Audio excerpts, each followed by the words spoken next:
आपण पाहत आहात सत्यदर्शन। आता अजितदादा गटाचे काय? लोकशाहीमध्ये आकडेवारीला महत्त्व असते। शिंदे यांच्याकडे जास्त आमदार आहेत। सुरुवातीला देखील निवडणूक आयोगाने आज निर्णय दिला होता।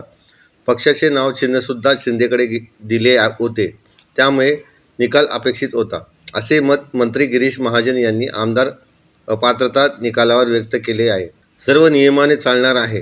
कितीही टीका टिप्पणी केली तरी नियमाच्या बाहेर जाऊन कोणताही निर्णय घेतलेला नाही। मात्र शिवसेनेचा विश्वास निवडणूक आयोगावर नाही, तसाच मतपेट्यांवर आणि उच्च न्यायालयावरही नाही।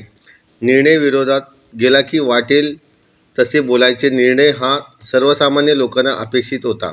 ठाकरे गटाच्या आमदारांना अपात्र केली नाही, त्यामुळे ठाकरे गटाने या निर्णयाचे स्वागत केले पाहिजे।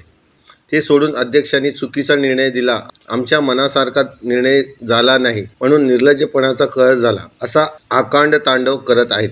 अतिशय स्पष्ट निकाल आलेला आहे। बहुमत ज्याचे आहे त्याचाच पक्ष राहणार आहे। अजितदादा पवारांसोबतही 42-43 आमदार आहेत। आज न्याय राष्ट्रवादीला देखील मिळाला पाहिजे।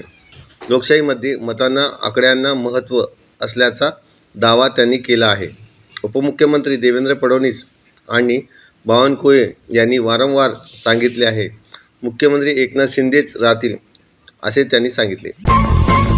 सत्यदर्शन न्यूजला लाईक करा, शेअर करा, सबस्क्राईब करा।